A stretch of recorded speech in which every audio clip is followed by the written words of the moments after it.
Hello friends, welcome to Brain Scoop channel and our today's topic is interaction of ultrasound with matter. Interaction between ultrasound and matter can be happen by the three ways. Number 1 is the reflection, second refraction and third is absorption. Let us first talk about reflection. Current diagnostic ultrasound scanners rely on detection and display of reflected sound or echoes from interfaces between different tissues in the body. The fraction of the imaging energy reflected from an interface depends on the difference in the acoustic impedance of a media on opposite sides of the interface.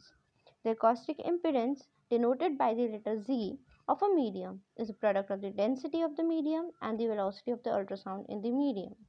With a large impedance mismatch at any interface, much of the energy of the ultrasound wave is reflected and only a small amount is transmitted across the interface.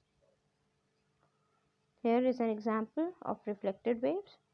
With ultrasound, the image produced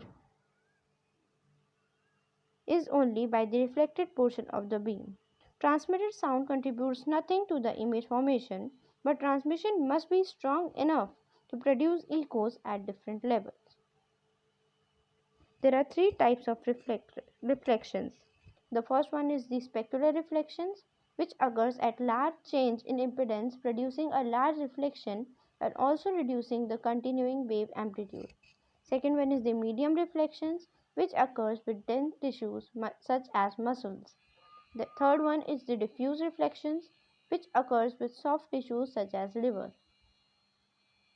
Here are some examples of specular reflectors, which are the diaphragms, the wall of urine filled with urinary bladder, and the endometrial stripe. So, we can say reflected wave sound produces image. It depends on the acoustic impedance and the angle of incidence. Here are the example of the different acoustic impedances of the different body tissues. Acoustic impedance is a fundamental property of a matter. The impedance of a material is the product of the density and the velocity of the sound in the material. So we can say as sound passes from one tissue plant to another, the amount of reflection is determined by the difference in the impedances of the two tissues. The greater the difference, the greater the percentage reflected.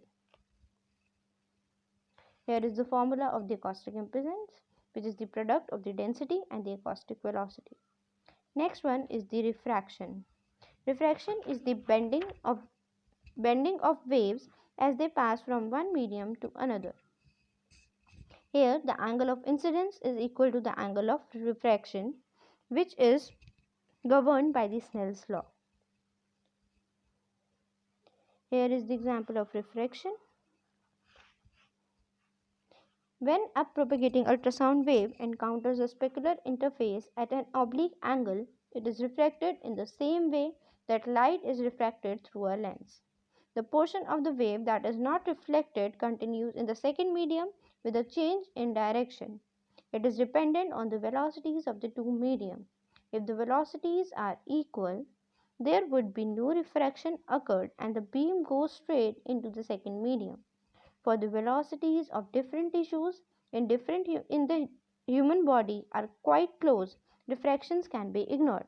However, refractions can cause artifacts. Refraction artifacts causes special distortion, that is, real structures are imaged in the wrong location and loss of resolution in the image. Third one is the absorption. It means the conversion of the ultrasonic energy into thermal energy. It is dependent on the frequency of the sound, the viscosity of the medium, and the relaxation of the medium. Let us talk about the viscosity of the medium. If we picture sound as being composed of vibrating particles, the importance of viscosity is obvious. Particle freedom decreases and internal friction increases with increasing viscosity. The internal friction absorbs the beam or decrease the intensity by converting sound into heat. In liquid which have low viscosity, very little absorption takes place. In soft tissue, viscosity is higher and a medium amount of absorption takes place, whereas bones shows a higher absorption of ultrasound. Next is the relaxation time. So what is relaxation time? The relaxation time is the time that it takes for a molecule to return to its original position after it has been displaced. So these three factors depends make dep- so these three factors make absorption less or more by the ultrasound.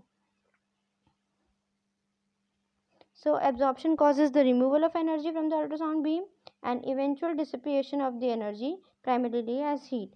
Ultrasound is propagated by displacement of molecules of a medium into the regions of compressions and refractions.